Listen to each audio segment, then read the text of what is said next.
Welcome back to Shankar IAS news navigator programme. ಇವತ್ತಿನ ದಿನದಲ್ಲಿ ನಾವು ಬೇರೆ ಯಾವುದು ಕಾನ್ಸೆಪ್ಟ್ ಅನ್ನ ಡೀಟೇಲ್ ಆಗಿ ನೋಡ್ಬೋದಲ್ಲ, ಬಟ್ ಮೇಜರ್ ಆಗಿ ಪ್ರತಿಯೊಂದು ಎಕ್ಸಾಮ್ಗೂ whatever it may be, UPSC ಆಗಿರ್ಬೋದು, KPSC ಆಗಿರಬಹುದು, ಅಥವಾ ಬೇರೆ ಬೇರೆ ಸೆಂಟ್ರಲ್ ಗವರ್ಮೆಂಟ್ ಎಕ್ಸಾಮ್ಸ್ ಆಗಿರ್ಬೋದು, ರೈಲ್ವೇಸ್, RRBs, RBIs, ಈ ರೀತಿಯಾದಂತಹ ಪ್ರತಿಯೊಂದು ಎಕ್ಸಾಮ್ಗೂ ಕೂಡ ಪ್ರತಿ ವರ್ಷ ನಡೆಯುವಂತಹ ಬಡ್ಜೆಟ್ ಮತ್ತು ಎಕನಾಮಿಕ್ ಸರ್ವೆ ತುಂಬಾ ಇಂಪಾರ್ಟೆಂಟ್ ಆಗುತ್ತೆ. ಈಗ 2026 ಮತ್ತೆ 27ರ ಬಡ್ಜೆಟ್ ಸೆಷನ್ ಭಾನುವಾರ ನಡೆದಿದೆ. ಸೊ ಪ್ರತಿ ವರ್ಷದಂತೆ ವೀಕ್ ಡೇಸ್ ಅಲ್ಲಿ ನಡೆದಿಲ್ಲ, ಈ ವರ್ಷ ನಮ್ಗೆ ವೀಕೆಂಡ್ ಅಲ್ಲಿ ನಡೆದಿದೆ. ಇದೇ ಒಂದು ಸ್ಪೆಷಾಲಿಟಿ ಅಂತಾನೆ ಹೇಳ್ಬೋದಾಗತ್ತೆ. ಈ ಬಜೆಟ್ ಮಂಡನೆ ಆಗಿದ್ದು ಭಾನುವಾರ ಆಗಿರೋದ್ರಿಂದ ಅದೊಂದು ಸ್ಪೆಷಾಲಿಟಿ. ಹಾಗೆ ಎರಡನೇ ಸ್ಪೆಷಾಲಿಟಿ ಏನು ಅಂತ ಹೇಳಿದ್ರೆ, ಮೊದಲ ಬಾರಿ ಕರ್ತವ್ಯ ಭವನಲ್ಲಿ ಬಜೆಟ್ ಮಂಡನೆ ಆಗಿದೆ. ಸೊ ಎರಡು ತುಂಬಾನೇ ಸ್ಪೆಷಾಲಿಟಿ ಅಂತಾನೆ ಹೇಳ್ಬೋದಾಗತ್ತೆ.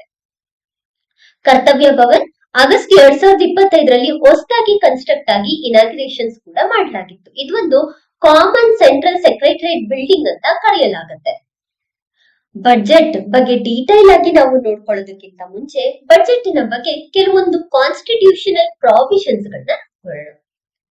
ನಾವು ನಿಜವಾಗ್ಲೂ ಭಾರತದಲ್ಲಿ ಬಜೆಟ್ ಅನ್ನೋದನ್ನ ಕಾನ್ಸ್ಟಿಟ್ಯೂಷನ್ ಅಲ್ಲಿ ಯೂಸ್ ಮಾಡ್ತಾ ಇದೀವಾ? ಯಾಕೆ ಅಂತ ಹೇಳಿದ್ರೆ, ಈ ಬಜೆಟ್ ಅನ್ನ ನಾವು ಆನ್ಯುಯಲ್ ಫಿನಾನ್ಷಿಯಲ್ ಸ್ಟೇಟ್ಮೆಂಟ್ ಅಂತ ಹೇಳ್ಬಿಟ್ಟು ಕರೆಯಲಾಗತ್ತೆ. Annual financial statement. So constitution ಅಲ್ಲಿ ನಾವ್ ಎಲ್ಲೂ ಕೂಡ ಬಜೆಟ್ ಅನ್ನುವಂತಹ ಟರ್ಮ್ ಅನ್ನ ಯೂಸ್ ಮಾಡಿಲ್ಲ. ಆಲ್ರೆಡಿ ಎಕ್ಸಾಮ್ ಅಲ್ಲಿ ಇದರ ಬಗ್ಗೆ ಕ್ವಶನ್ಸ್ ನ ಕೇಳಿದ್ದಾರೆ. ಸ್ಟೇಟ್ ಎಕ್ಸಾಮ್ಸ್ ಅಲ್ಲಿ ಕೇಳುವಂತಹ ಚಾನ್ಸಸ್ ಕೂಡ ಇರುತ್ತೆ.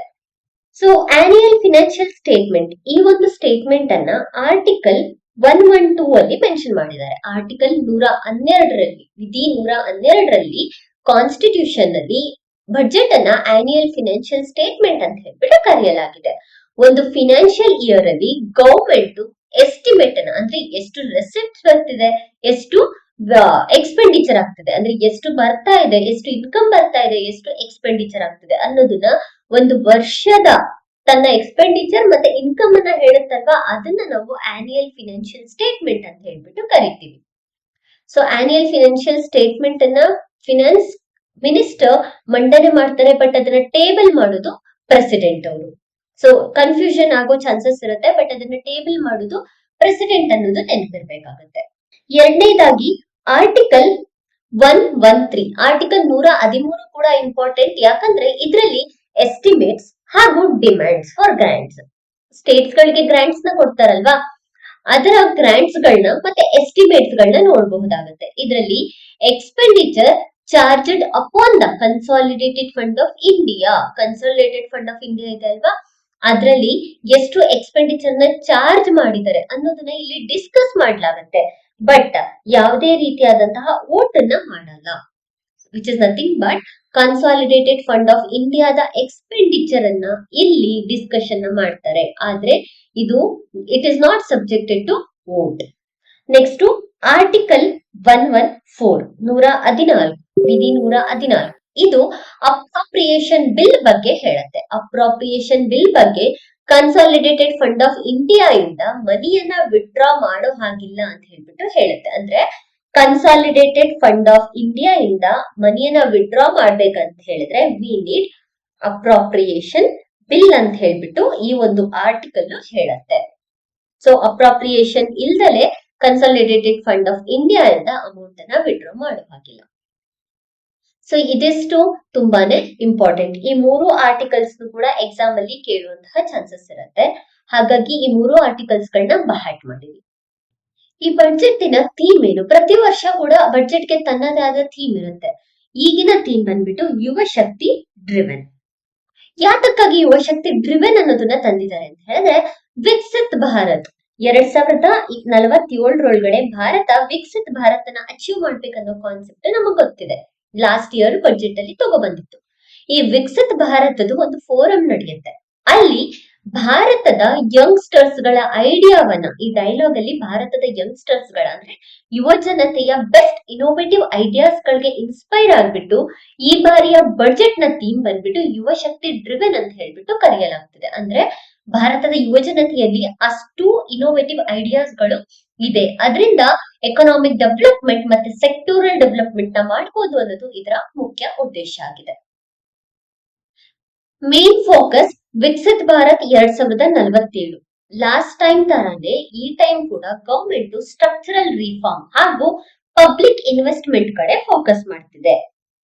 ಒಂದು ಸ್ಟ್ರಕ್ಚರಲ್ ರಿಫಾರ್ಮ್, ಸೆಕೆಂಡ್ನೇದಾಗ್ಬಿಟ್ಟು ಪಬ್ಲಿಕ್ ಇನ್ವೆಸ್ಟ್ಮೆಂಟ್. ಈ ಬಾರಿಯೂ ಕೂಡ ಸ್ಟ್ರಕ್ಚರಲ್ ರಿಫಾರ್ಮ್ ಹಾಗೂ ಪಬ್ಲಿಕ್ ಇನ್ವೆಸ್ಟ್ಮೆಂಟ್ ಮೇಲೆ ಫೋಕಸ್ ಅನ್ನ ಮಾಡ್ತಿದೆ. To reach its ambitious goal. ಏನು ಆಂಬಿಷಿಯಸ್ ಗೋಲ್?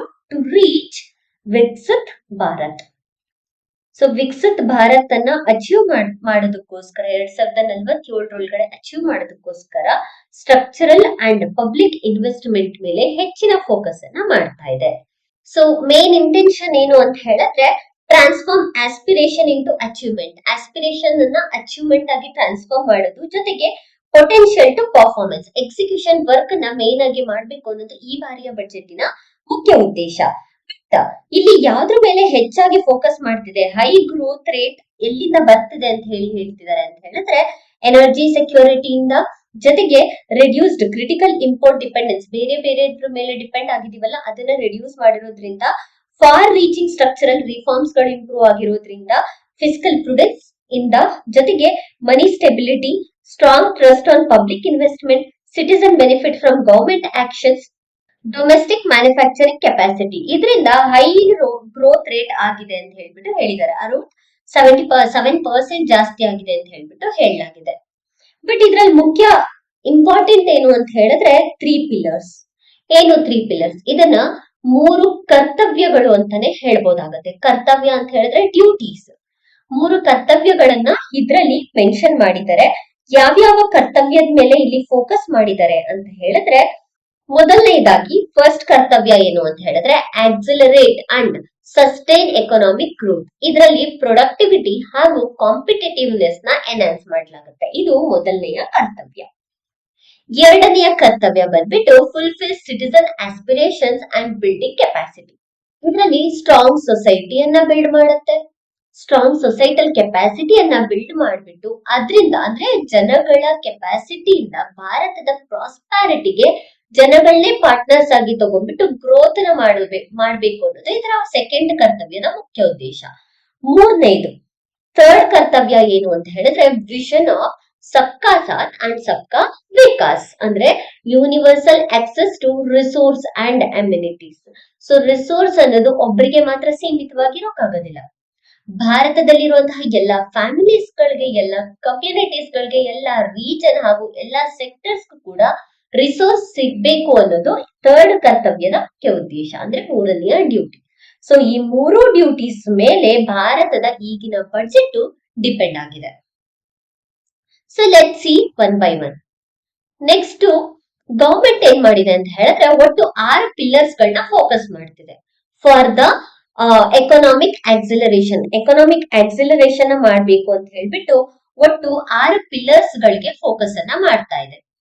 ಯಾವ್ಯಾವ ಪಿಲ್ಲರ್ಸ್ ಗಳು ಅಂತ ಹೇಳಿದ್ರೆ ಮೊದಲನೇದಾಗ್ಬಿಟ್ಟು ಸಸ್ಟೈನಿಂಗ್ ಎಕನಾಮಿಕ್ ಗ್ರೋತ್, ಎರಡನೇದಾಗ್ಬಿಟ್ಟು strengthening the foundation of the growth, ಮೂರನೇದು ಪೀಪಲ್ ಸೆಂಟ್ರಿಕ್ ಡೆವಲಪ್ಮೆಂಟ್, ನಾಲ್ಕನೇದು ಟ್ರಸ್ಟ್ ಬೇಸ್ಡ್ ಗವರ್ನೆನ್ಸ್, ಐದನೇದು ಬಂದ್ಬಿಟ್ಟು ease of doing business and ease of living, ಆರನೇದು ಫಿಸಿಕಲ್ ಮ್ಯಾಟರ್ಸ್.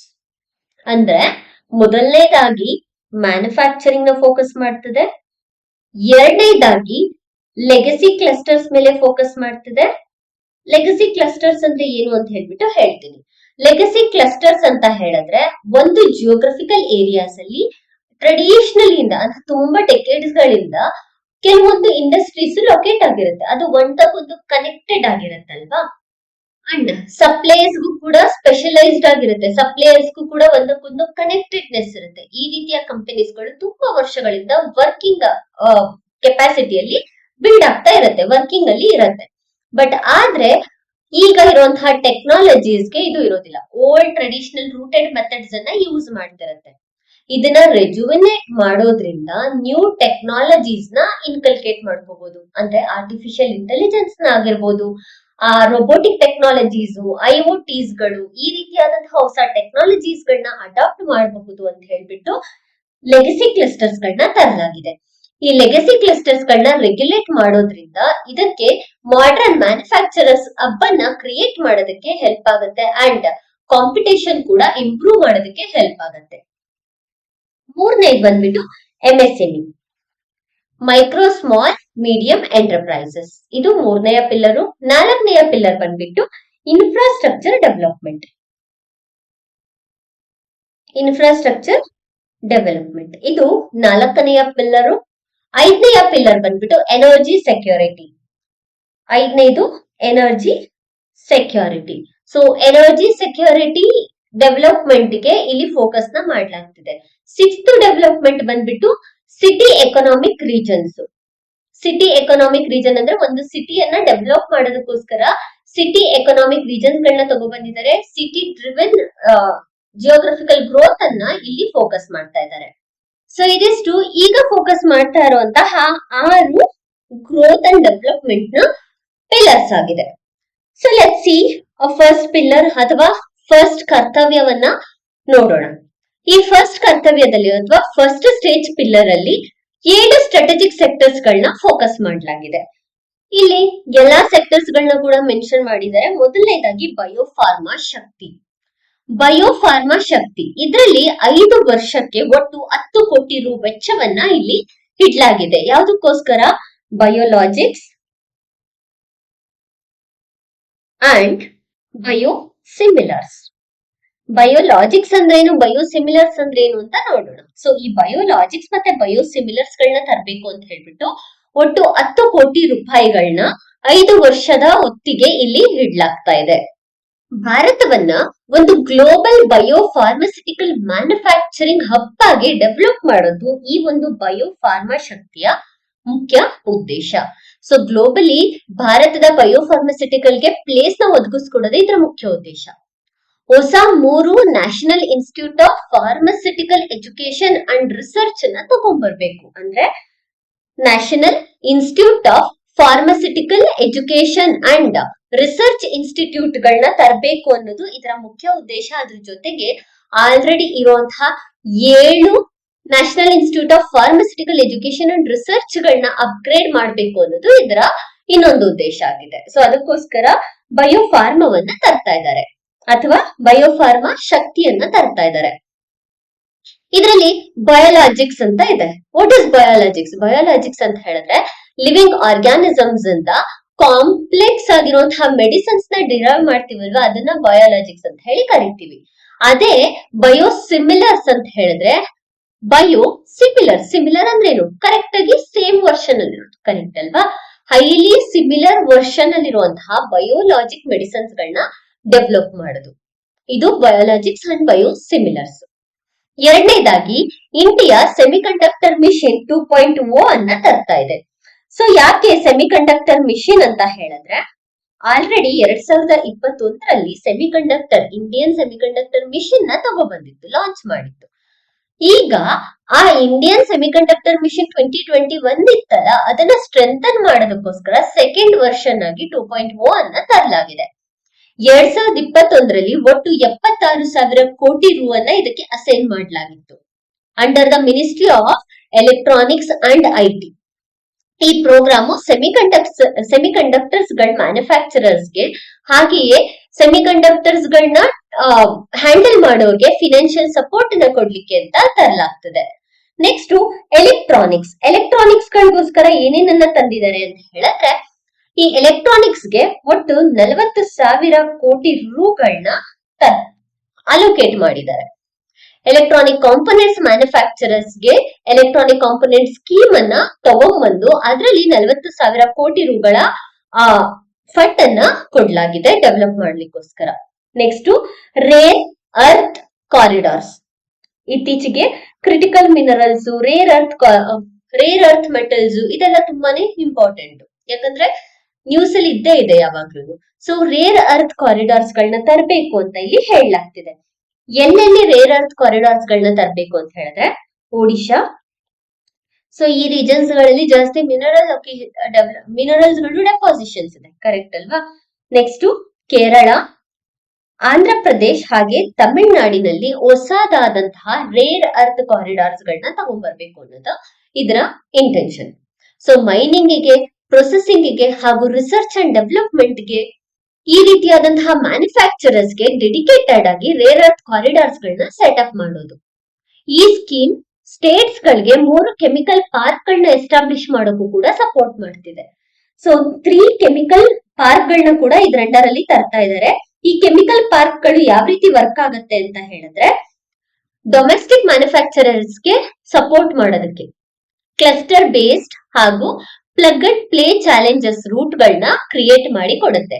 ಒಟ್ಟು 3 ಕೆಮಿಕಲ್ ಪಾರ್ಕ್ ಗಳನ್ನ ತಗೊಂಡ್ಬರ್ಬೇಕು ಅಂತ ಹೇಳ್ಬಿಟ್ಟು. Next high tech tool rooms.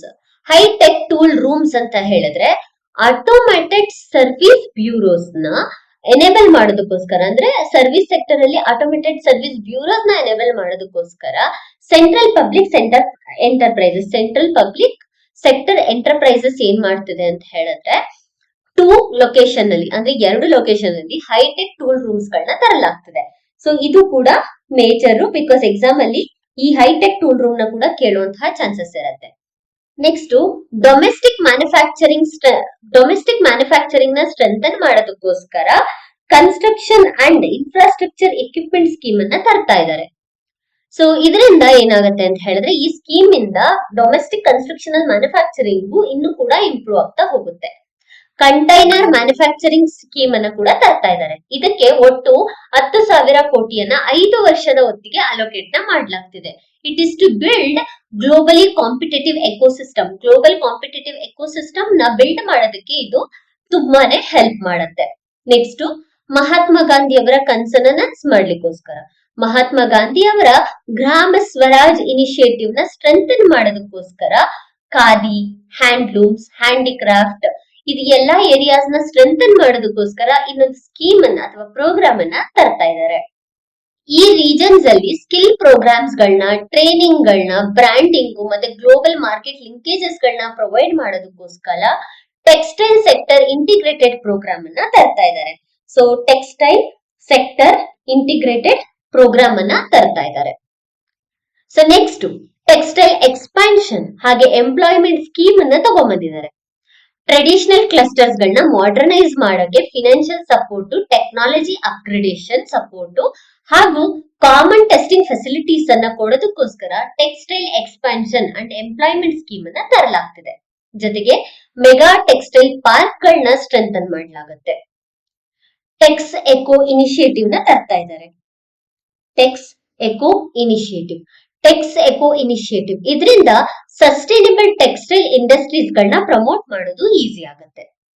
So ಇದಿಷ್ಟು ಮ್ಯಾನುಫ್ಯಾಕ್ಚರಿಂಗ್ ಸೆಕ್ಟರ್ ಅನ್ನ ಸ್ಟ್ರೆಂಥನ್ ಮಾಡೋದಕ್ಕೋಸ್ಕರ ಈಗ ಬಜೆಟ್ ಅಲ್ಲಿ ತಗೊಬಂದಿರುವಂತಹ ಪ್ರೋಗ್ರಾಮ್ಸ್.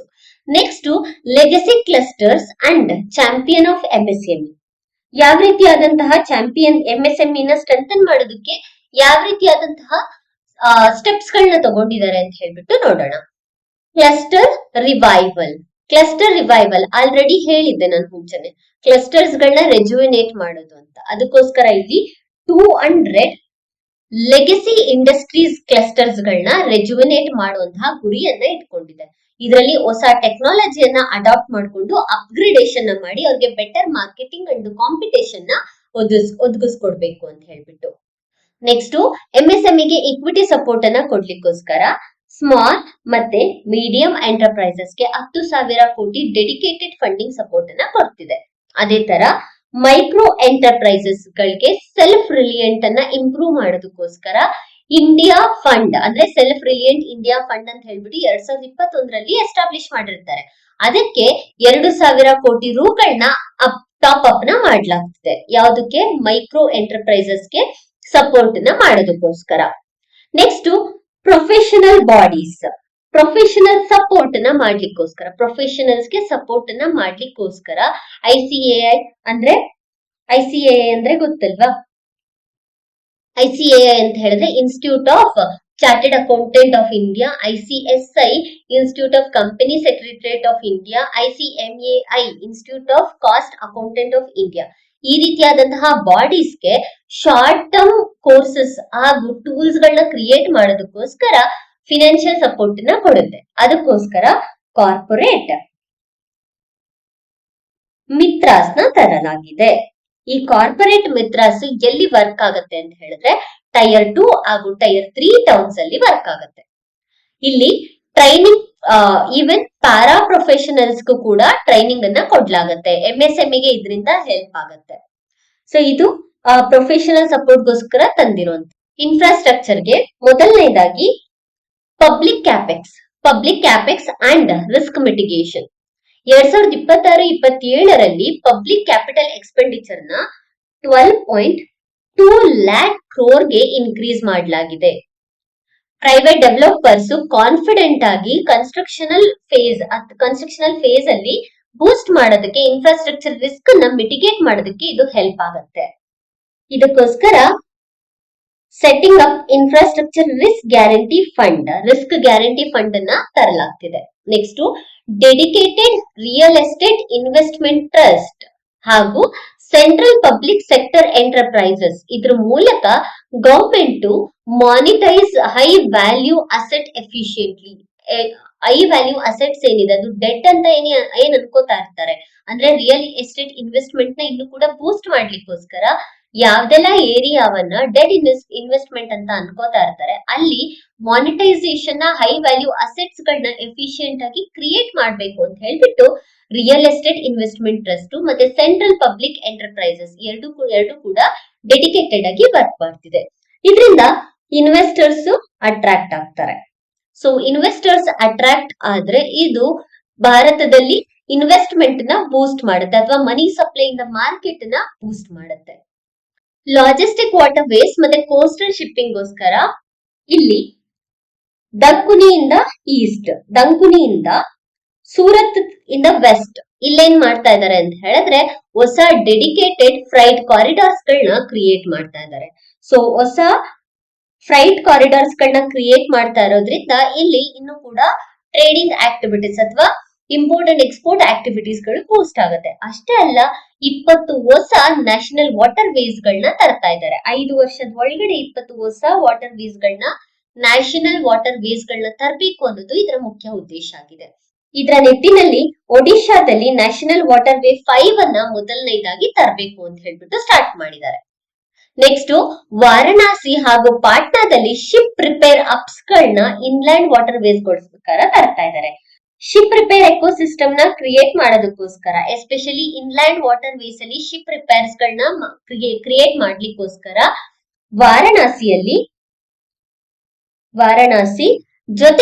ವಾರಣಾಸಿ ಜೊತೆಗೆ ಪಾಟ್ನಾದಲ್ಲಿ ಈ ಎರಡು ಜಾಗದಲ್ಲೂ ಕೂಡ ಹೊಸದಾದಂತಹ ಶಿಪ್ ರಿಪೇರ್ ಅಪ್ಸ್ ಗಳನ್ನ ಕ್ರಿಯೇಟ್ ಮಾಡ್ತಾ ಇದ್ದಾರೆ ಇನ್ಲ್ಯಾಂಡ್ ವಾಟರ್ ವೇಸ್ ಗೋಸ್ಕರ. ಜೊತೆಗೆ ಕೋಸ್ಟಲ್ ಕಾರ್ಗೋ ಪ್ರಮೋಷನ್ ಸ್ಕೀಮ್ ಅನ್ನು ಕೂಡ ತಂದಿದ್ದಾರೆ. ಸೊ ಇದು ಕೋಸ್ಟಲ್ ರಿಲೇಟೆಡ್ ಹಾಗೂ ವಾಟರ್ ವೇಸ್ ರಿಲೇಟೆಡ್ ಆಯ್ತು. ನೆಕ್ಸ್ಟ್ ಏವಿಯೇಷನ್ ಅಂಡ್ ಕನೆಕ್ಟಿವಿಟಿಗೋಸ್ಕರ ಯಾವ ರೀತಿ ಸ್ಟೆಪ್ಸ್ ತರ್ತಿದ್ದಾರೆ. ಏವಿಯೇಷನ್ ಗೋಸ್ಕರ ಇಂಡಿಜಿನಿಯಸ್ ಅಲ್ಲಿ ಸಿ ಪ್ಲೇನ್ ಮ್ಯಾನುಫ್ಯಾಕ್ಚರಿಂಗ್ ನ ಬೂಸ್ಟ್ ಮಾಡೋದಕ್ಕೆ ಇನ್ಸೆಂಟಿವ್ಸ್ ನ ಕೊಡ್ತಾ ಇದ್ದಾರೆ.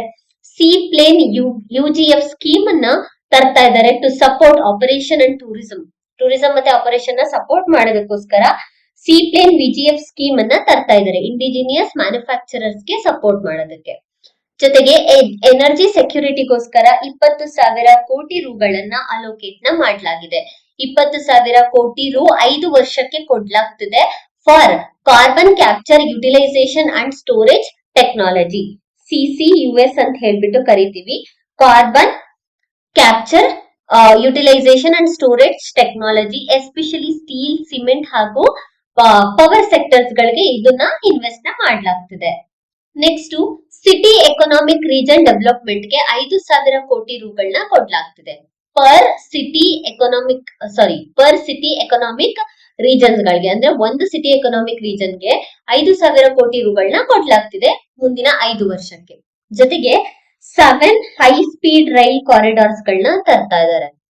7 ಹೈ ಸ್ಪೀಡ್ ರೈಲ್ ಕಾರಿಡಾರ್ಸ್ ಗಳು ಕನೆಕ್ಟ್ ಮಾಡ್ಲಿಕ್ಕೋಸ್ಕರ ಎಲ್ಲೆಲ್ಲಿ ಮೇನ್ ಆಗಿ ತರ್ತಿದ್ದಾರೆ ಅಂದ್ರೆ ಮುಂಬೈಯಿಂದ ಪುಣೆಯಿಂದ ಹೈದರಾಬಾದ್ಗೆ, ನೆಕ್ಸ್ಟ್ ಹೈದರಾಬಾದ್ ಇಂದ ಬ್ಯಾಂಗ್ಳೂರ್ಗೆ, ಜೊತೆಗೆ ಹೈದರಾಬಾದ್ ಇಂದ ಚೆನ್ನೈಯಿಂದ ಬ್ಯಾಂಗ್ಳೂರ್ಗೆ, ಡೆಲ್ಲಿಯಿಂದ ವಾರಣಾಸಿ, ಹಾಗೆ ವಾರಣಾಸಿಯಿಂದ ಸಿಲಿಗುರಿ. ಸೊ ಈ ಪ್ಲೇಸಸ್ ಗಳಿಗೆ ಒಟ್ಟು 7 ಹೈ ಸ್ಪೀಡ್ ರೈಲ್ ಕಾರಿಡಾರ್ಸ್ ಗಳನ್ನ ತರ್ತಾ ಇದ್ದಾರೆ. ಇನ್ನ ಫಿನಾನ್ಷಿಯಲ್ ರಿಫಾರ್ಮ್ ಅನ್ನ ನಾವು ನೋಡ್ಕೊಂಡ್ರೆ ಹೈ ಲೆವೆಲ್ ಕಮಿಟಿಯನ್ನ ಫಾರ್ಮ್ ಮಾಡ್ತಾ ಇದ್ದಾರೆ. ಯಾತಕ್ಕೋಸ್ಕರ ಹೈ ಲೆವೆಲ್ ಕಮಿಟಿಯನ್ನ ಫಾರ್ಮ್ ಮಾಡ್ತಿದ್ದಾರೆ ಅಂತ ಹೇಳಿದ್ರೆ ಫಿನಾನ್ಷಿಯಲ್ ಸೆಕ್ಟರ್ ಅನ್ನ ರಿಫಾರ್ಮ್ ಮಾಡ್ಲಿಕ್ಕೋಸ್ಕರ. ಹೈ ಲೆವೆಲ್ ಕಮಿಟಿಯನ್ನ ಫಾರ್ಮ್ ಮಾಡೋದ್ರಿಂದ ವಿಕಸಿತ ಭಾರತ್ನ ಪ್ರಾಪರ್ ಆಗಿ ಅಚೀವ್ ಮಾಡಬಹುದು. ಈ ಹೈ ಲೆವೆಲ್ ಕಮಿಟಿ ಏನ್ ಮಾಡುತ್ತೆ, ಯಾವ ಸೆಕ್ಟರ್ಗೆ ಇನ್ವೆಸ್ಟ್ಮೆಂಟ್ ನ ಮಾಡಿದ್ರೆ ವಿಕಸಿತ ಭಾರತನ ಅಚೀವ್ ಮಾಡಬಹುದು ಅನ್ನೋದನ್ನ ಇದು ಹೇಳ್ತಾ ಹೋಗುತ್ತೆ. ಹಂಗಾಗಿ ಹೈ ಲೆವೆಲ್ ಕಮಿಟಿಯನ್ನ ಫಾರ್ಮ್ ಮಾಡಬೇಕು ಅನ್ನೋದು ಈ ಬಾರಿಯ ಬಜೆಟಿನ ಮುಖ್ಯ ಉದ್ದೇಶ. ನೆಕ್ಸ್ಟ್ ಫಾರಿನ್ ಇನ್ವೆಸ್ಟ್ಮೆಂಟ್ ಅನ್ನ ನೋಡ್ಕೊಂಡ್ರೆ ಭಾರತದ ರೆಸಿಡೆಂಟ್ಗಳು ಅಂದ್ರೆ ಹೊರದೇಶದಲ್ಲಿ ಇದಾರಲ್ವಾ ಭಾರತದ ರೆಸಿಡೆಂಟ್ಗಳು, ಅವರು ಇವಾಗ 10% ತನಕ ಭಾರತದ ಲಿಸ್ಟೆಡ್ ಇಂಡಿಯನ್ ಕಂಪನೀಸ್ ಗಳಲ್ಲಿ ಇನ್ವೆಸ್ಟ್ ಮಾಡಬಹುದು. ಮುಂಚೆ 5% ಇತ್ತು. ಸೊ ಇದಿಷ್ಟು ಫಸ್ಟ್ ಕರ್ತವ್ಯ, ಫಸ್ಟ್ ಡ್ಯೂಟಿ ಪಿಲ್ಲರ್ ಇದೆಯಲ್ಲ ಅದರ ಅಂಡರ್ ಅಲ್ಲಿ ಇದಿಷ್ಟನ್ನ ನೋಡಬಹುದಾಗತ್ತೆ.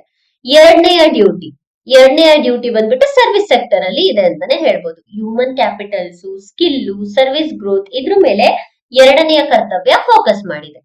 ಮೊದಲಿಗೆ ಎಜುಕೇಶನ್ ನಾವು ನೋಡ್ಕೊಂಡ್ರೆ, ಈ ಎಜುಕೇಶನ್ ನೋಡ್ಕೊಂಡ್ರೆ ಎಜುಕೇಶನ್ ನಲ್ಲಿ ಎಜುಕೇಶನ್ ಮತ್ತೆ ಎಂಪ್ಲಾಯ್ಮೆಂಟ್ ಎರಡು ಕೂಡ ಬ್ಯಾಲೆನ್ಸ್ಡ್ ಆಗಿ ರನ್ ಆಗ್ಬೇಕು. ಅದಕ್ಕೋಸ್ಕರ high level education to employment and enterprise standing ಕಮಿಟಿಯನ್ನ ಸೆಟ್ ಅಪ್ ಮಾಡ್ತಾ ಇದ್ದಾರೆ. High level education and enterprise, high level education to employment and enterprise standing committee, ಇದನ್ನ ಎಜುಕೇಶನ್ ಅಂಡ್ ಎಂಪ್ಲಾಯ್ಮೆಂಟ್ ನ ಬ್ಯಾಲೆನ್ಸ್ ಮಾಡೋದಕ್ಕೋಸ್ಕರ ಸೆಟ್ ಅಪ್ ಮಾಡ್ತಾ ಇರೋದು. ಈ ಕಮಿಟಿ ವಿಕಸಿತ್ ಭಾರತ್ ನ ಅಚೀವ್ ಮಾಡೋದಕ್ಕೆ ಯಾವ ಕೋರ್ ಸರ್ವಿಸ್ ಸೆಕ್ಟರ್ ನ ಇಂಪ್ರೂವ್ ಮಾಡಬೇಕು ಅನ್ನೋದನ್ನ ರೆಕಮೆಂಡ್ ಮಾಡುತ್ತೆ. ಅದೇ ತರ ಪ್ರೊಫೆಷನಲ್ಸ್, ಈಗಿರುವಂತಹ allied health professionals, health sector ಗೆ ಬಂದ್ರೆ ಈಗ ಇರುವಂತಹ ಅಲೈಡ್ ಹೆಲ್ತ್ ಪ್ರೊಫೆಷನಲ್ಸ್ ಏನಿದ್ದಾರೆ ಅದನ್ನ ಇಟ್ಕೊಂಡು ಅದ್ರ ಜೊತೆಗೆ ನ್ಯೂ ಅಲೈಡ್ ಹೆಲ್ತ್ ಪ್ರೊಫೆಷನಲ್ಸ್ ನ ಅಥವಾ ಹೊಸ ಇನ್ಸ್ಟಿಟ್ಯೂಟ್ ಗಳನ್ನ ಗವರ್ಮೆಂಟ್ ಹಾಗೂ ಪ್ರೈವೇಟ್ ಸೆಕ್ಟರ್ಸ್ ಅಲ್ಲಿ ತರಬೇಕು. ನೆಕ್ಸ್ಟ್ 5 years ಅಲ್ಲಿ additional 1 lakh allied health professionals ಗಳನ್ನ ಹೈಯರ್ ಮಾಡಬೇಕು ಅನ್ನೋದು ಇದರ ಉದ್ದೇಶ. ಜೊತೆಗೆ 5 ರೀಜನಲ್ ಮೆಡಿಕಲ್ ಹಬ್ಸ್ ಗಳನ್ನ ಎಸ್ಟಾಬ್ಲಿಷ್ ಮಾಡಬೇಕು. ಇದರಿಂದ ಭಾರತವನ್ನ ಮೆಡಿಕಲ್ ಟೂರಿಸಂ ಆಗಿ ಗ್ಲೋಬಲ್ ಹಬ್ ಆಗಿ ಕ್ರಿಯೇಟ್ ಮಾಡಬಹುದು. ನೆಕ್ಸ್ಟ್ ಅನಿಮಲ್ ಹಸ್ಬೆಂಡ್ರಿಯನ್ನ ನಾವು ನೋಡ್ಕೊಂಡ್ರೆ, ಅನಿಮಲ್ ಹಸ್ಬೆಂಡ್ರಿ ಅಥವಾ ವೆಟರ್ನರಿ ಸೆಕ್ಟರ್ ನ ನಾವು ನೋಡ್ಕೊಂಡ್ರೆ ಇದಕ್ಕೆ ಈಗ ವೆಟರ್ನರಿಗೆ ಫೋಕಸ್ ಮಾಡಿದ್ದಾರೆ. ಇದರಲ್ಲಿ ಒಟ್ಟು 20,000 ಕೋಟಿ ರೂವನ್ನ ವೆಟರ್ನರಿಗೋಸ್ಕರ ತೆಗೆದಿಡ್ತಾ ಇದ್ದಾರೆ, ವೆಟರ್ನರಿ ಪ್ರೊಫೆಷನಲ್ಸ್ ಗೋಸ್ಕರ ಸಪೋರ್ಟ್ ಮಾಡೋದಕ್ಕೆ. ಸೊ ವೆಟರ್ನರಿ ಪ್ರೊಫೆಷನಲ್ಸ್ಗೆ ಲೋನ್ ನ ಕೊಡ್ಲಿಕ್ಕೋಸ್ಕರ ಅದರಲ್ಲೂ ಕೂಡ ಸಬ್ಸಿಡಿ ಲಿಂಕ್ಡ್ ಲೋನ್ ಅನ್ನ ಪ್ರೊವೈಡ್ ಮಾಡ್ತಾ ಇದ್ದಾರೆ. With supports for para veterinary ಹಾಗೂ veterinary colleges, veterinary hospitals, diagnostic laboratories and private sector breeding facilities ಗೆ ಈ ಲೋನ್ ಸಪೋರ್ಟ್ ನ ಮಾಡುತ್ತೆ. ಆರೆಂಜ್ ಎಕಾನಮಿ, ಇದರಲ್ಲಿ Indian institute of creative technology ಮುಂಬೈಯಲ್ಲಿದೆ ಅಲ್ವಾ, ಅದಕ್ಕೆ animation, visual effects, gaming, comics content creators ಗಳನ್ನ ಬೂಸ್ಟ್ ಮಾಡೋದಕ್ಕೋಸ್ಕರ ಲ್ಯಾಬ್ಸ್ ಗಳನ್ನ ಸೆಟ್ ಅಪ್ ಮಾಡಬೇಕು ಅಂತ ಹೇಳ್ಬಿಟ್ಟು ಮುಂಬೈಯಲ್ಲಿರುವಂತಹ ಈ ಒಂದು ಇನ್ಸ್ಟಿಟ್ಯೂಟ್ ಗೆ ಪ್ರೊವೈಡ್ ಮಾಡಲಾಗ್ತಿದೆ.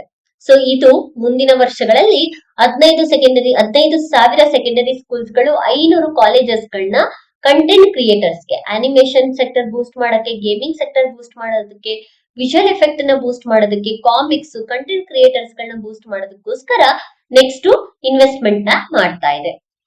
ನಂತರ ಟೂರಿಸಂ ನ ನಾವು ನೋಡ್ಕೊಂಡ್ರೆ, tourism sector, national council for hotel management, especially ನಮ್ಗೆ ಪ್ರಾಪರ್ ಆಗಿರುವಂತಹ ಹಾಸ್ಪಿಟಾಲಿಟಿಯನ್ನ ಪ್ರೊವೈಡ್ ಮಾಡೋದಕ್ಕೋಸ್ಕರ national council for hotel management ಮತ್ತೆ ಕ್ಯಾಟರಿಂಗ್ ಟೆಕ್ನಾಲಜಿ ಸೆಟಪ್ ಅನ್ನ ಅಪ್ಗ್ರೇಡ್ ಮಾಡ್ತಾ ಇದೆ.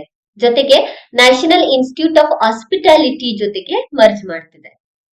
ನೆಕ್ಸ್ಟ್ ಡಿಜಿಟಲ್ ಟೂರಿಸಂ ನ ಪ್ರಮೋಟ್ ಮಾಡೋದಕ್ಕೋಸ್ಕರ ಡಿಜಿಟಲ್ ಟೂರಿಸಂ ಇನ್ಫ್ರಾಸ್ಟ್ರಕ್ಚರ್ ನ ಕೊಡ್ತಾ ಇದೆ. National destination digital knowledge grid ನ ಕ್ರಿಯೇಟ್ ಮಾಡೋದು, ಸೊ ದಾಟ್ ಕಲ್ಚರಲ್, ಸ್ಪಿರಿಚುವಲ್ ಹಾಗೂ ಹೆರಿಟೇಜ್ ಗೋಸ್ಕರ ಯಾರೆಲ್ಲ ಭಾರತವನ್ನ ವಿಸಿಟ್ ಮಾಡ್ತಾರೆ ಅವರ ಡಾಕ್ಯುಮೆಂಟ್ ಅನ್ನ ಡಿಜಿಟಲಿ ಸೇವ್ ಮಾಡಬಹುದು ಅನ್ನೋದು ಇದರ ಮುಖ್ಯ ಉದ್ದೇಶ. ಜೊತೆಗೆ 15 ಮೇಜರ್ ಆರ್ಕಿಯಾಲಜಿಕಲ್ ಹೆರಿಟೇಜ್ ಸೈಟ್ಸ್ ಗಳನ್ನ ಕ್ರಿಯೇಟ್ ಮಾಡ್ತಿದೆ ಅಥವಾ ಡೆವಲಪ್ ಮಾಡ್ತಿದೆ. ಇದರಲ್ಲಿ ಲೋಥಾಲ್ ನ ಇನ್ಕ್ಲೂಡ್ ಮಾಡ್ಕೊಂಡಿದ್ದಾರೆ, ಧೋಲವೀರವನ್ನ ಇನ್ಕ್ಲೂಡ್ ಮಾಡ್ಕೊಂಡಿದ್ದಾರೆ, ರಾಖಿಗರಿ, ಹಸ್ತಿನಾಪುರ, ಸಾರನಾಥ, ಲೇ ಪ್ಯಾಲೇಸ್ ಇದೆಲ್ಲದೂ ಕೂಡ ಇನ್ಕ್ಲೂಡ್ ಆಗಿದೆ. ನೆಕ್ಸ್ಟ್ ಸ್ಪೋರ್ಟ್ಸ್ ಪ್ರಮೋಷನ್ ಗೋಸ್ಕರ ಖೇಲೋ ಇಂಡಿಯಾ ಮಿಷನ್ ತರ್ತಾ ಇದ್ದಾರೆ. Khelo India mission. ಇದು ಸ್ಪೋರ್ಟ್ಸ್ ಪ್ರಮೋಷನ್ಗೋಸ್ಕರ. ನೆಕ್ಸ್ಟ್ ಇದು ಎರಡನೇ ಕರ್ತವ್ಯ ಸರ್ವಿಸ್ ಸೆಕ್ಟರ್ ಅಲ್ಲಿ ಇರುವಂತಹದ್ದು. ಮೂರನೆಯ ಕರ್ತವ್ಯ ಬಂದ್ಬಿಟ್ಟು ಆ ಸರ್ವಿಸ್ ಸೆಕ್ಟರ್ ಅಲ್ಲೇನೆ ಇನ್ನು ಕೂಡ national destination digital knowledge grid ಬಗ್ಗೆ ಮಾತಾಡಾಯ್ತು. ಎನ್ವಿರಾನ್ಮೆಂಟಲಿ ನೋಡ್ಬೇಕು ಅಂತ ಹೇಳಿದ್ರೆ ಎಕಾಲಜಿಕಲ್ ಸಸ್ಟೈನಬಿಲಿಟಿಗೋಸ್ಕರ ಮೌಂಟೇನ್ ಟ್ರಯಲ್ಸ್, ಟರ್ಟಲ್ ಟ್ರಯಲ್ಸ್ ಮತ್ತೆ ಬರ್ಡ್ ವಾಚಿಂಗ್ ಟ್ರಯಲ್ಸ್ ಗಳನ್ನ ಸೆಲೆಕ್ಟೆಡ್ ಸ್ಟೇಟ್ಸ್ ಗಳಿಗೆ ಪ್ರಮೋಟ್ ಮಾಡ್ತಾ ಇದ್ದಾರೆ. ಜೊತೆಗೆ ಟೂರಿಸಂ ಸೆಕ್ಟರ್ಸ್ ಗಳನ್ನ, ಟೂರಿಸ್ಟ್ ಸೈಟ್ ಗಳನ್ನ ಐಕಾನಿಕ್ ಆಗಿ ಕ್ರಿಯೇಟ್ ಮಾಡೋದಕ್ಕೋಸ್ಕರ 10,000 ಅಪ್ಸ್ಕಿಲ್ ಗೈಡ್ಸ್ ಗಳನ್ನ ಕೂಡ ಇಲ್ಲಿ ತರ್ತಾ ಇದ್ದಾರೆ. ಸ್ಕಿಲ್ ಇರುವಂತಹ ಗೈಡ್ಸ್ ಗಳನ್ನ ಹೈಯರ್ ಕೂಡ ಮಾಡ್ತಾ ಇದ್ದಾರೆ. ಇದು ಎರಡನೇದ ಕರ್ತವ್ಯ. ಮೂರನೆಯ ಕರ್ತವ್ಯ ಸಬ್ಕಾ ಸಾಥ್ ಸಬ್ಕಾ ವಿಕಾಸ್. ನೆಕ್ಸ್ಟ್ ಫಾರ್ಮರ್ಸ್ ಇನ್ಕಮ್ ಅನ್ನ ಜಾಸ್ತಿ ಮಾಡೋದಕ್ಕೋಸ್ಕರ ಇಲ್ಲಿ ವಾಟರ್ ರಿಸೋರ್ಸ್ ಮೇಲೆ ಫೋಕಸ್ ಮಾಡ್ತಿದೆ. ಇಂಟಿಗ್ರೇಟೆಡ್ ವಾಟರ್ ರಿಸೋರ್ಸ್ ಮ್ಯಾನೇಜ್ಮೆಂಟ್ ಅನ್ನ ತರ್ತಾ ಇದ್ದಾರೆ. 500 ರಿಸರ್ವೈಯರ್ಸ್ ಮತ್ತೆ ಅಮೃತ್ ಸರೋವರ್ನ ಸ್ಟ್ರೆಂಥನ್ ಮಾಡೋದಕ್ಕೆ, ಅಮೃತ್ ಸರೋವರ್ ಇರಿಗೇಷನ್ ನ ಸ್ಟ್ರೆಂಥನ್ ಮಾಡೋದಕ್ಕೋಸ್ಕರ ವಾಟರ್ ಸೆಕ್ಯೂರಿಟಿ ಅಂಡ್ ರೂರಲ್ ಲಿವ್ಲಿಹುಡ್ ನ ಪ್ರೊವೈಡ್ ಮಾಡ್ತಿದ್ದಾರೆ. ಹೊಸದಾಗಿ 500 ರಿಸರ್ವೈಯರ್ಸ್ ಗಳನ್ನ ತಗೋ ಬರ್ಬೇಕು ಅಂತ ಹೇಳೋ ಇಂಟೆನ್ಷನ್ ನ ಇಟ್ಕೊಂಡಿದೆ. ನೆಕ್ಸ್ಟ್ ಕೊಕೊನಟ್ ಪ್ರಮೋಷನ್ ಸ್ಕೀಮ್ಸ್ ಗಳು. ಕೊಕೊನಟ್ ಪ್ರಮೋಷನ್ ಸ್ಕೀಮ್ ಅನ್ನ ಲಾಂಚ್ ಮಾಡ್ತಿದೆ. ಕೊಕೊನಟ್ ಪ್ರೊಡಕ್ಷನ್ ಆಗಿರ್ಬೋದು, ಕೊಕೊನಟ್ ಪ್ರೊಡಕ್ಟಿವಿಟಿಯನ್ನ ಇನ್ಕ್ರೀಸ್ ಮಾಡೋದಕ್ಕೆ ಈ ಒಂದು ಸ್ಕೀಮು ಹೆಲ್ಪ್ ಮಾಡುತ್ತೆ. ಹಾಗೆಯೇ government support high value agricultural crops. ಯಾವುದು ಹೈ ವ್ಯಾಲ್ಯೂ ಅಗ್ರಿಕಲ್ಚರಲ್ ಕ್ರಾಪ್ಸ್ ಅಂತ ಹೇಳಿದ್ರೆ ಸ್ಯಾಂಡಲ್ವುಡ್, ನೆಕ್ಸ್ಟ್ ಕೊಕೋವಾ, ಸ್ಯಾಂಡಲ್ವುಡ್ ಆಗಿರ್ಬೋದು, ಕೊಕೋವಾ ಆಗಿರ್ಬೋದು, ಕ್ಯಾಶ್ಯೂ ನಟ್ಸ್ ಆಗಿರ್ಬೋದು, ಕೊಕೊನಟ್ಸ್ ಆಗಿರ್ಬೋದು, ಈ ರೀತಿಯಾದಂತಹ ಹೈ ವ್ಯಾಲ್ಯೂ ಸೀಡ್ಸ್ ಗಳಿಗೆ ಏನ್ ಮಾಡ್ತಾ ಇದೆ, ಸಪೋರ್ಟ್ ನ ಮಾಡ್ತಿದೆ. ಎಸ್ಪೆಷಲಿ ಇದೆಲ್ಲದನ್ನು ಕೂಡ ಎಲ್ಲಿ ಸಪೋರ್ಟ್ ಮಾಡ್ತಿದೆ ಅಂತ ಹೇಳಿದ್ರೆ ಕೋಸ್ಟಲ್ ರೀಜನ್ಸ್ ಗಳಲ್ಲಿ ಸಪೋರ್ಟ್ ಅನ್ನ ಮಾಡ್ತಾ ಇದೆ. ಸೊ ಇದನ್ನ ಪ್ರಮೋಟ್ ಮಾಡೋದ್ರಿಂದ ಇನ್ನು ಕೂಡ ಇನ್ಕಮ್ ಜಾಸ್ತಿ ಆಗತ್ತೆ ಅಂತ ಹೇಳ್ಬಿಟ್ಟು ಡಿಜಿಟಲ್ ಅಗ್ರಿಕಲ್ಚರ್ ನ ಸಪೋರ್ಟ್ ಮಾಡುತ್ತೆ. ಭಾರತ್ ವಿಸ್ತಾರ್ ನ ಲಾಂಚ್ ಮಾಡ್ತಿದೆ. ಭಾರತ್ ವಿಸ್ತಾರ್ ಅಂತ ಹೇಳಿದ್ರೆ virtually integrated system to access agricultural resources ಗಳನ್ನ ಆಕ್ಸೆಸ್ ಮಾಡೋದಕ್ಕೋಸ್ಕರ ಡಿಜಿಟಲಿ ಭಾರತ್ ವಿಸ್ತಾರ್ ಸ್ಕೀಮ್ ಅನ್ನ ಅಥವಾ ವಿಸ್ತಾರ್ ಪೋರ್ಟಲ್ ಅನ್ನ ತಗೋ ಬರ್ತಾ ಇದೆ. ನೆಕ್ಸ್ಟ್ ದಿವ್ಯಾಂಗ ಕುಶಾಲ್ ಯೋಜನಾ ಯಾರೆಲ್ಲ ಫಿಸಿಕಲಿ ಹ್ಯಾಂಡಿಕ್ಯಾಪ್ಟ್ ಅಥವಾ ಡಿಸೇಬಲ್ಡ್ ಇರ್ತಾರೆ ಅವರ ಲಿವ್ಲಿಹುಡ್ ಆಪರ್ಚುನಿಟೀಸ್ ಅನ್ನ ಇಂಪ್ರೂವ್ ಮಾಡೋದಕ್ಕೋಸ್ಕರ ಇಂಡಸ್ಟ್ರಿಯಲ್ಲಿ ಅವ್ರಿಗೆ ಸಿಗುವಂತಹ ಕಸ್ಟಮೈಸ್ಡ್ ಟ್ರೈನಿಂಗ್ ಅನ್ನ ಕೊಟ್ಬಿಟ್ಟು ಅವರ ಲಿವಿಂಗ್ ಲೈಫ್ ಅನ್ನ ಇಂಪ್ರೂವ್ ಮಾಡಬೇಕು ಅನ್ನೋದು ಮುಖ್ಯ ಉದ್ದೇಶ. ಜೊತೆಗೆ ಮೆಂಟಲ್ ಹೆಲ್ತ್ ಹಾಗೆ ಟ್ರಾಮಾ ರಿಲೇಟೆಡ್ ನಿಮಾನ್ಸ್ 2 ಅನ್ನ ನಾರ್ತ್ ಇಂಡಿಯಾದಲ್ಲಿ ಕೂಡ ತರಬೇಕು ಅಂತ ಹೇಳಿ ಇಲ್ಲಿ ಹೇಳಿದ್ದಾರೆ. ಜೊತೆಗೆ ರಾಂಚಿ ಹಾಗೂ ತೇಜ್ಪುರ್ ಅಲ್ಲಿ ಇರುವಂತಹ ನ್ಯಾಷನಲ್ ಮೆಂಟಲ್ ಹೆಲ್ತ್ ಇನ್ಸ್ಟಿಟ್ಯೂಟ್ ಅನ್ನ ಅಪ್ಗ್ರೇಡ್ ಮಾಡಿ ರೀಜನಲ್ ಅಪಿಕ್ಸ್ ಇನ್ಸ್ಟಿಟ್ಯೂಟ್ ಆಗಿ ತರೋದು ಇದರ ಇಂಟೆನ್ಷನ್ ಆಗಿದೆ. Next north eastern region States ಗಳನ್ನ ಮತ್ತೆ ಪೂರ್ವೋದಯ ಸ್ಟೇಟ್ಸ್ ಗಳನ್ನ ಫೋಕಸ್ ಮಾಡಿದ್ದಾರೆ. ನಾರ್ತ್ ಈಸ್ಟರ್ನ್ ರೀಜನ್ ಸ್ಟೇಟ್ಸ್ ಗಳನ್ನ ಫೋಕಸ್ ಮಾಡಿರೋದ್ರಲ್ಲಿ ಬುದ್ಧಿಸ್ಟ್ ಸರ್ಕ್ಯೂಟ್ ಅನ್ನ ತಗೊಂಡ್ ಬರ್ತಾ ಇದ್ದಾರೆ. Development of Buddhist circuit scheme. ಯಾಕೆ ಅಂತ ಹೇಳಿದ್ರೆ ಈ ನಾರ್ತ್ ಈಸ್ಟರ್ನ್ ರೀಜನ್ ಅಲ್ಲಿ ಇರುವಂತಹ ಎಲ್ಲಾ ಬುದ್ಧಿಸ್ಟ್ ಸರ್ಕ್ಯೂಟ್ ಗಳನ್ನ ಕನೆಕ್ಟ್ ಮಾಡಿದ್ರೆ ಟೂರಿಸಂ ಬೂಸ್ಟ್ ಆಗುತ್ತೆ, ಎಕನಾಮಿಕ್ ಡೆವಲಪ್ಮೆಂಟ್ ಆಗುತ್ತೆ, ಎಂಪ್ಲಾಯ್ಮೆಂಟ್ ಡೆವಲಪ್ಮೆಂಟ್ ಆಗುತ್ತೆ ಅಂತ ಹೇಳ್ಬಿಟ್ಟು ಅರುಣಾಚಲ್ ಪ್ರದೇಶ್, ಸಿಕ್ಕಿಂ, ಅಸ್ಸಾಂ, ಮಣಿಪುರ್, ಮಿಜೋರಾಂ, ತ್ರಿಪುರಾ ಈ ರೀಜನ್ಸ್ ಅಲ್ಲಿ ಡೆವಲಪ್ ನ ಮಾಡಲಾಗ್ತಿದೆ. Next east coast industrial corridors ಗಳನ್ನ ಡೆವಲಪ್ ಮಾಡ್ತಿದೆ. ಎಲ್ಲಿ ಅಂತ ಹೇಳಿದ್ರೆ ದುರ್ಗಾಪುರ್ ಅಲ್ಲಿ ಈಸ್ಟ್ ಕೋಸ್ಟ್ ಇಂಡಸ್ಟ್ರಿಯಲ್ ಕಾರಿಡಾರ್ ನ ಡೆವಲಪ್ ಮಾಡ್ತಿದೆ. ಜೊತೆಗೆ 5 ಟೂರಿಸಂ ಡೆಸ್ಟಿನೇಷನ್ ನ ಕ್ರಿಯೇಟ್ ಮಾಡ್ಬೇಕು ಅಂತ ಹೇಳಿ ಇಂಟೆನ್ಷನ್ ನ ಇಟ್ಕೊಂಡಿದೆ. 5 ಟೂರಿಸಂ ಸೆಕ್ಟರ್ಸ್ ಗಳ ಅಥವಾ 5 ಟೂರಿಸಂ ಡೆಸ್ಟಿನೇಷನ್ ಗೆಲ್ಲಿ ಅಂತ ಹೇಳಿದ್ರೆ ಪೂರ್ವೋದಯ ಸ್ಟೇಟ್ಸ್ ಗಳಲ್ಲಿ 5 ಟೂರಿಸಂ ಡೆಸ್ಟಿನೇಷನ್ಸ್ ಗಳನ್ನ ಕ್ರಿಯೇಟ್ ಮಾಡ್ಬೇಕು ಅಂತ ಹೇಳ್ಬಿಟ್ಟು ಬಜೆಟ್ ಅಲ್ಲಿ ಹೇಳಿದ್ದಾರೆ.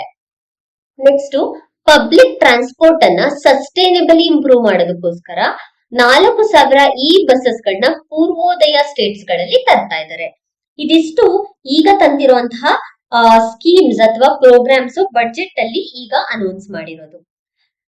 ನೆಕ್ಸ್ಟ್ ಫಿಸ್ಕಲ್ ಮ್ಯಾಟರ್ ಬಗ್ಗೆ ನೋಡ್ಕೊಂಡ್ರೆ 16th ಫಿನಾನ್ಷಿಯಲ್ ಕಮಿಷನ್ ಏನಿದೆ ಅದು ಹೇಳಿರೋ ತರ ಫಾಲೋ ಮಾಡ್ತಾ ಇದ್ದಾರೆ ಪ್ರಾವಿಷನ್ ನ.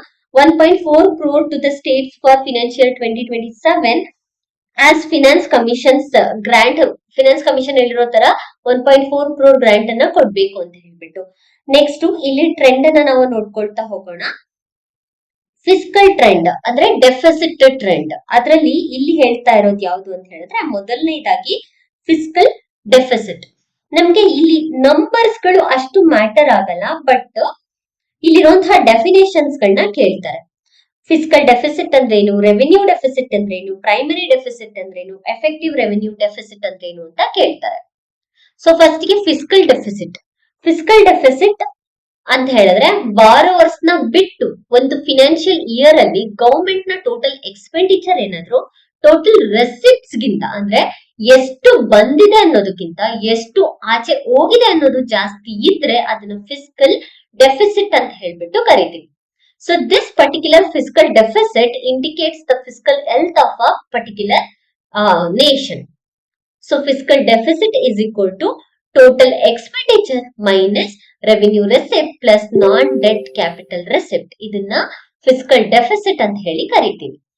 2022-23ಕ್ಕೆ ಕಂಪೇರ್ ಮಾಡಿದ್ರೆ ಭಾರತದಲ್ಲಿ ಫಿಸ್ಕಲ್ ಡೆಫಿಸಿಟ್ ಡಿಕ್ರೀಸ್ ಆಗಿದೆ ಅಂತ ಹೇಳ್ಬೋದು. Next revenue deficit. Revenue deficit ಅಂತ ಹೇಳಿದ್ರೆ ಟೋಟಲ್ ರೆವೆನ್ಯೂ ಎಕ್ಸ್ಪೆಂಡಿಚರ್ ನ ಟೋಟಲ್ ರೆವೆನ್ಯೂ ರೆಸಿಪ್ಟ್ಸ್ ಗಿಂತ ಜಾಸ್ತಿ ಇರೋದು. Fiscal responsibility and budget management FRBM act ಏನಿದೆ ಅಲ್ವಾ, ಅದು ಈ ರೆವೆನ್ಯೂ ಡೆಫಿಸಿಟ್ ನ ಝೀರೋಗೆ ತರಬೇಕು ಅನ್ನುವಂತಹ ಒಂದು ಏಮ್ ಅನ್ನ ಇಟ್ಕೊಂಡಿದೆ. ನಂತರ ಪ್ರೈಮರಿ ಡೆಫಿಸಿಟ್.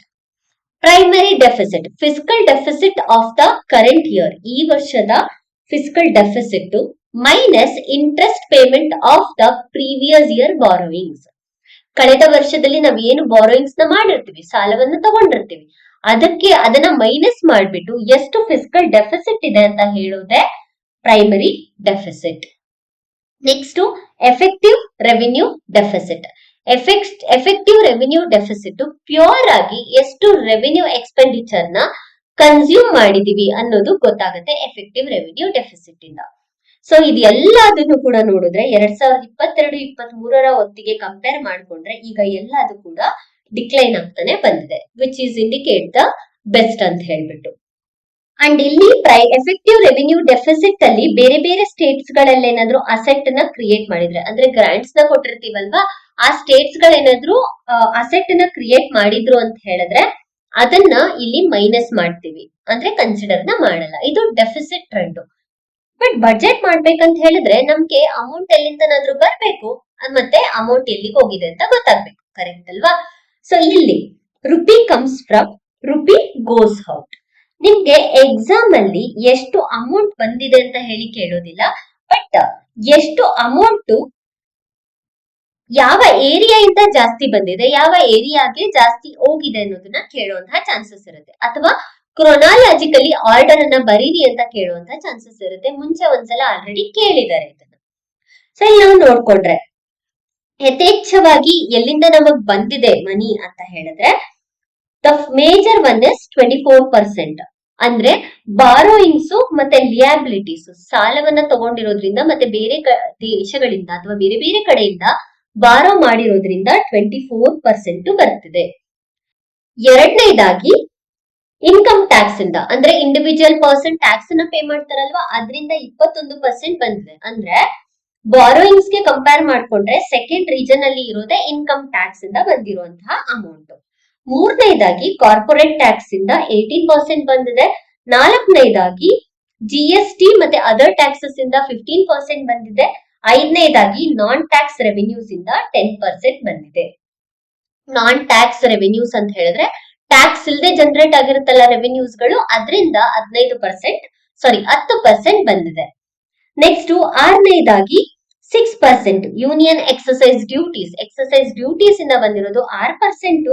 ಅದೇ ರೀತಿ ಕಸ್ಟಮ್ ಡ್ಯೂಟೀಸ್ ಇಂದ ಬಂದಿರೋದು 4%. ನಂತರ ನಾನ್ ಡೆಟ್ ಕ್ಯಾಪಿಟಲ್ ರೆಸಿಪ್ಟ್, ಸಾಲವನ್ನ ಕ್ರಿಯೇಟ್ ಮಾಡದೆ ಇರುವಂತಹ ಕ್ಯಾಪಿಟಲ್ ರೆಸಿಪ್ಟ್ಸ್ ಇಂದ ಬಂದಿರೋದು 2%. ಸೊ ಇದಿಷ್ಟು ರೀಜನ್ಸ್ ಇಂದ ಮನಿ ಬರ್ತಾ ಇದೆ. ಎಲ್ಲಿಗೆ ಹೋಗ್ತಿದೆ, ಯಾವ ರೀಜನ್ ಗೆ ಜಾಸ್ತಿ ಇನ್ವೆಸ್ಟ್ ಅನ್ನ ಮಾಡಿದ್ದಾರೆ ಅಂತ ಹೇಳ್ಬಿಟ್ಟು ನೋಡೋಣ. ರುಪಿ ಗೋಸ್ ಟು ಎಲ್ಲಿಗೆ ಹೋಗುತ್ತೆ ರುಪೀಸ್ ಅನ್ನೋದನ್ನ ನೋಡ್ಕೊಳ್ಳೋಣ. ಸೊ ಇದರಲ್ಲಿ ಮೇಜರ್ ಶೇರ್ ಬಂದ್ಬಿಟ್ಟು ಸ್ಟೇಟ್ ಶೇರ್ಸ್. ಕಲೆಕ್ಟ್ ಮಾಡಿರ್ತೀವಲ್ಲ ಟ್ಯಾಕ್ಸಸ್, ಅದನ್ನ ಸ್ಟೇಟ್ಸ್ ಕೊಟ್ಟಿರ್ತೀವಿ, ಗ್ರಾಂಟ್ಸ್ ನ ಕೊಟ್ಟಿರ್ತೀವಿ, ಅದು 22%. ಸೊ ಮೇಜರ್ ಆಗಿ ಎದಕ್ ಹೋಗ್ತಾ ಇದೆ? ಮನಿ ಸ್ಟೇಟ್ ಶೇರ್ಸ್ ಮತ್ತೆ ಟ್ಯಾಕ್ಸಸ್ ಗೆ ಹೋಗ್ತಾ ಇದೆ. 22% ಅವ ಸ್ಟೇಟ್ಸ್ ಗಳಿಗೆ ಕೊಡ್ತಾ ಇದೀವಿ ಅಂತ ಅರ್ಥ. Next interest payment. Interest payment ಅಂತ ಹೇಳಿದ್ರೆ ಬಾರೋಯಿಂಗ್ ಮಾಡಿರ್ತೀವಲ್ವಾ, ಅವ್ರಿಗೆ ಇಂಟ್ರೆಸ್ಟ್ ನ ಕೊಡ್ತೀವಲ್ವಾ, ಆ ಇಂಟ್ರೆಸ್ಟ್ ಪೇಮೆಂಟ್ ಗೆ ಹೋಗ್ತಿರೋದು 20% ಆಫ್ ದ ಅಮೌಂಟ್. ಮೂರನೇದಾಗಿ ಸೆಂಟ್ರಲ್ ಸೆಕ್ಟರ್ ಸ್ಕೀಮ್ಸ್ಗಳು. ಇಲ್ಲಿ ಸೆಂಟ್ರಲಿ ಸ್ಪಾನ್ಸರ್ಡ್ ಸ್ಕೀಮ್ ಅಂತ ಹೇಳ್ತಾ ಇಲ್ಲ, ಅಥವಾ ಸ್ಟೇಟ್ ಸ್ಕೀಮ್ಸ್ ಅಂತ ಹೇಳ್ತಾ ಇಲ್ಲ. ಸೆಂಟ್ರಲ್ ಸೆಕ್ಟರ್ ಸ್ಕೀಮ್ಸ್ಗಳು. ಸೆಂಟ್ರಲ್ ಸೆಕ್ಟರ್ ಸ್ಕೀಮ್ಸ್ ಗಳನ್ನ ಇಂಪ್ರೂವ್ ಮಾಡೋದಕ್ಕೋಸ್ಕರ, ಮ್ಯಾನೇಜ್ ಮಾಡೋದಕ್ಕೋಸ್ಕರ ಒಟ್ಟು 17% ಫಿನಾನ್ಸ್ ನ ಸಪೋರ್ಟ್ ನ ಕೊಡ್ತಿದೆ. ನಾಲ್ಕನೇದಾಗಿ ಡಿಫೆನ್ಸ್ ನ. ಡಿಫೆನ್ಸ್ ಮ್ಯಾನುಫ್ಯಾಕ್ಚರಿಂಗ್ ಅಥವಾ ಡಿಫೆನ್ಸ್ ನ ಮ್ಯಾನೇಜ್ ಮಾಡೋದಕ್ಕೋಸ್ಕರ ನೇವಿ, ಆರ್ಮಿ, ಏರ್ ಫೋರ್ಸ್ ಇದೆಲ್ಲ ಡಿಫೆನ್ಸ್ ಗೋಸ್ಕರ 11% ರುಪಿಯನ್ನ ಕೊಡ್ತಾ ಇದೀವಿ. ನೆಕ್ಸ್ಟ್ ಇದಾದ್ಮೇಲೆ ಅದರ್ ಎಕ್ಸ್ಪೆಂಡಿಚರ್ ಗೆ 7% ಹೋಗ್ತಿದೆ. ಅದಕ್ಕಿಂತ ಮುಂಚೆ ಇಲ್ಲಿ ಸೆಂಟ್ರಲಿ ಸ್ಪಾನ್ಸರ್ಡ್ ಸ್ಕೀಮ್, ಇಲ್ಲಿ ಸೆಂಟ್ರಲ್ ಸೆಕ್ಟರ್ ಸ್ಕೀಮ್ ಗೆ 17% ಹೋಗ್ತಿದೆ. ಅದೇ ಸೆಂಟ್ರಲಿ ಸ್ಪಾನ್ಸರ್ಡ್ ಸ್ಕೀಮ್ ಗೆ 8% ಹೋಗ್ತಿದೆ. ಇದಾದ್ಮೇಲೆ ಅದರ್ ಎಕ್ಸ್ಪೆಂಡಿಚರ್ ಗೆ 7%, ಅದೇ ತರ finance commission and other transfer ಗೆ 7% ಹೋಗ್ತಿದೆ. ಸಿವಿಲ್ ಪೆನ್ಷನ್ ಗೆ ಅಂದ್ರೆ ಪೆನ್ಷನ್ ಸ್ಕೀಮ್ಸ್ ಗಳನ್ನೆಲ್ಲ ತರ್ತೀವಲ್ಲ ಅದಕ್ಕೆ 2%, ಮೇಜರ್ ಸಬ್ಸಿಡೀಸ್ ಗೆ 6%. ಈ ರೀತಿ ಫಿನಾನ್ಸ್ ಡಿಸ್ಟ್ರಿಬ್ಯೂಟ್ ಆಗ್ತಾ ಇದೆ. ಸೊ ಟಾಪ್ 5 ನ ನೆನ್ಪಿಡ್ಕೊಳ್ಳಿ ಸಾಕು ಎಕ್ಸಾಮ್ಗೆ. ಮೇಜರ್ ಆಗಿ ಸ್ಟೇಟ್ ಶೇರ್ಸ್ ಮತ್ತೆ ಗ್ರಾಂಟ್ಸ್ ಹೋಗ್ತಾ ಇದೆ. ಅದಾದ್ಮೇಲೆ ಇಂಟ್ರೆಸ್ಟ್ ಪೇಮೆಂಟ್ ಗೆ ಸೆಕೆಂಡ್ ಹೋಗ್ತಾ ಇದೆ. ಥರ್ಡ್ ಬಂದ್ಬಿಟ್ಟು centrally sector scheme, sponsor scheme ಜೊತೆ ಕನ್ಫ್ಯೂಸ್ ಆಗ್ಬೇಡಿ. ಸೊ ನೆಕ್ಸ್ಟ್ ಕ್ಯಾಪಿಟಲ್ ರೆಸಿಪ್ಟ್ಸ್ ಮತ್ತೆ ರೆವಿನ್ಯೂ ರೆಸಿಪ್ಟ್ಸ್ ಬಗ್ಗೆ ನೋಡ್ಕೊಳ್ಳೋಣ. ಕ್ಯಾಪಿಟಲ್ ರೆಸಿಪ್ಟ್ಸ್ ಮತ್ತೆ ರೆವಿನ್ಯೂ ರೆಸಿಪ್ಟ್ಸ್ ಎಲ್ಲೆಲ್ಲಿಂದ ಬರ್ತಾ ಇದೆ ಅಂತ ಹೇಳ್ಬಿಟ್ಟು. ಸೊ ಈಗ 2026 ಮತ್ತೆ 27ಕ್ಕೆ ಕಂಪೇರ್ ಮಾಡ್ಕೊಂಡ್ರೆ ಕ್ಯಾಪಿಟಲ್ ರೆಸಿಪ್ಟ್ಸ್ 18.1% ಬಂದಿದೆ. ರೆವಿನ್ಯೂ ರೆಸಿಪ್ಟ್ಸ್ ಬಂದ್ಬಿಟ್ಟು 35.3% ಬಂದಿದೆ. ಅಂದ್ರೆ ಪ್ರೀವಿಯಸ್ ಇಯರ್ಸ್ ಗೆ ಕಂಪೇರ್ ಮಾಡ್ಕೊಂಡ್ರೆ ಸ್ಲೈಟ್ಲಿ ಇನ್ಕ್ರೀಸ್ ಆಗಿದೆ, ಇದು ಕೂಡ ಇನ್ಕ್ರೀಸ್ ಆಗಿದೆ. ನೆಕ್ಸ್ಟ್ ಎಕ್ಸ್ಪೆಂಡಿಚರ್ ನ ನೋಡೋಣ. ರೆಸಿಪ್ಟ್ಸ್ ಬಂದಿರೋದನ್ನ ನೋಡ್ಕೊಂಡಾಯ್ತು. ಈಗ ಎಕ್ಸ್ಪೆಂಡಿಚರ್ ನ ನಾವು ನೋಡ್ಕೊಂಡ್ರೆ 2026-27ಕ್ಕೆ 17.1% ಎಕ್ಸ್ಪೆಂಡಿಚರ್ ಜಾಸ್ತಿ ಆಗಿದೆ. ಎಫೆಕ್ಟಿವ್ ಕ್ಯಾಪಿಟಲ್ ಎಕ್ಸ್ಪೆಂಡಿಚರ್ ಹೇಳ್ತಿದ್ದೀನಿ ನಾನು. ನೆಕ್ಸ್ಟ್ ರೆವಿನ್ಯೂ ಎಕ್ಸ್ಪೆಂಡಿಚರ್ ನ ನಾವು ನೋಡ್ಕೊಂಡ್ರೆ, ಅಂದ್ರೆ ಅಮೌಂಟ್ ಜನರೇಟ್ ಆಗುತ್ತಲ್ಲ ಅದ್ರದ್ದು ರೆವಿನ್ಯೂ ಎಕ್ಸ್ಪೆಂಡಿಚರ್ ನ ನಾವು ನೋಡ್ಕೊಂಡ್ರೆ 41.3% ಇನ್ಕ್ರೀಸ್ ಆಗಿದೆ. ನೆಕ್ಸ್ಟ್ ರೋಬೋಸ್ಟ್ ಎಕನಾಮಿಕ್ ಫೌಂಡೇಶನ್ ಯಾವ ತರ ಟ್ರೆಂಡ್ ಇದೆ ಅಂತ ಹೇಳಿದ್ರೆ ಇಲ್ಲಿ ಇನ್ಕ್ರೀಸ್ ಆಗಿರೋದನ್ನ ನೋಡಬಹುದು. ಅಂಡ್ ಸ್ಟೇಟ್ ಮತ್ತೆ ಯೂನಿಯನ್ ಟೆರಿಟರಿ ಗ್ರಾಂಟ್ಸ್ ಅಂದ್ರೆ ಟ್ರಾನ್ಸ್ಫರ್ ಮಾಡಿರ್ತೀವಲ್ಲ ಅದು ಕೂಡ ಇನ್ಕ್ರೀಸ್ ಆಗ್ತಾನೆ ಬಂದಿದೆ, ಡಿಕ್ರೀಸ್ ಆಗಿಲ್ಲ. ನೆಕ್ಸ್ಟ್ ನಾವು ನೋಡ್ಕೊಂಡ್ರೆ ಎಕ್ಸ್ಪೆಂಡಿಚರ್ ಆಫ್ ಮೇಜರ್ ಐಟಮ್ಸ್, ಯಾವ ಐಟಮ್ಗೆ ಜಾಸ್ತಿ ಎಕ್ಸ್ಪೆಂಡಿಚರ್ ನ ಮಾಡಿದೀವಿ ಅಂತ ಹೇಳ್ಬಿಟ್ಟು. ಮೊದಲನೇದಾಗಿ ಟ್ರಾನ್ಸ್ಪೋರ್ಟ್ಗೆ, ಎರಡನೇದಾಗಿ ಡಿಫೆನ್ಸ್ಗೆ, ಮೂರನೇದಾಗಿ ರೂರಲ್ ಡೆವಲಪ್ಮೆಂಟ್ಗೆ, ನಾಲ್ಕನೇದು ಹೋಮ್ ಅಫೇರ್ಸ್ ಅಂದ್ರೆ ಸೆಕ್ಯೂರಿಟಿ ಪರ್ಪಸ್ಗೋಸ್ಕರ, ಐದನೇದು ಅಗ್ರಿಕಲ್ಚರ್ ಮತ್ತೆ ಅಲೈಡ್ ಆಕ್ಟಿವಿಟೀಸ್ಗೆ, ಆರನೇದು ಎಜುಕೇಶನ್, ನಂತರ ಎನರ್ಜಿ, ನೆಕ್ಸ್ಟ್ ಹೆಲ್ತ್, ಅದಾದ್ಮೇಲೆ urban development, IT and telecom, service sector, commerce and industry, social welfare schemes ಗಳಿಗೆ, ಸೈಂಟಿಫಿಕ್ ಡೆವಲಪ್ಮೆಂಟ್ಸ್ಗೆ, ನೆಕ್ಸ್ಟ್ ಅದಾದ್ಮೇಲೆ ಟ್ಯಾಕ್ಸ್ ಅಡ್ಮಿನಿಸ್ಟ್ರೇಷನ್ಗೆ, next external affairs, finance, development of north east. ಕಡಿಮೆ ಇರೋದು ಡೆವಲಪ್ಮೆಂಟ್ ಆಫ್ ನಾರ್ತ್ ಈಸ್ಟ್ಗೆ. So ಇದೆಷ್ಟು ಈಗಿನ budget related. So budget related ನಾವ್ ಏನೆಲ್ಲ ಪ್ರೋಗ್ರಾಮ್ಸ್ ಮತ್ತೆ ಸ್ಕೀಮ್ಸ್ ಗಳು ಹೇಳಿದ್ವಿ ಅಲ್ವಾ, ನೆಕ್ಸ್ಟ್ ಕರೆಂಟ್ ಅಫೇರ್ಸ್ ಅಲ್ಲಿ ಅದರ ಡೀಟೇಲ್ಸ್ ಬರ್ತಾ ಹೋಗುತ್ತೆ. ಆಗ ಆ ಡೀಟೇಲ್ಸ್ ಬಗ್ಗೆ ನಾವು ಇನ್ ಡೀಟೇಲ್ ಆಗಿ ನೋಡ್ಕೊಳ್ತಾ ಹೋಗೋಣ. ಬಜೆಟ್ ಅಲ್ಲಿ ನಿಮ್ಗೆ ಟರ್ಮಿನಾಲಜೀಸ್ ಇಂಪಾರ್ಟೆಂಟ್ ಅಂಡ್ ಬಜೆಟ್ ಅಲ್ಲಿ ಕೇಳಿರುವಂತಹ ಸ್ಕೀಮ್ಸ್ ಪ್ರೋಗ್ರಾಮ್ಸ್ ಗಳು ಇಂಪಾರ್ಟೆಂಟ್ ಅಂಡ್ ಎಲ್ಲಿಂದ ಮನಿ ಬರ್ತಿದೆ ಎಲ್ಲಿಗೆ ಹೋಗ್ತಿದೆ ಅನ್ನೋದು ಕೂಡ ಇಂಪಾರ್ಟೆಂಟ್ ಆಗುತ್ತೆ. ಇದೆಷ್ಟು 2026 ಮತ್ತೆ 27ರ ಬಜೆಟ್ ರಿಲೇಟೆಡ್.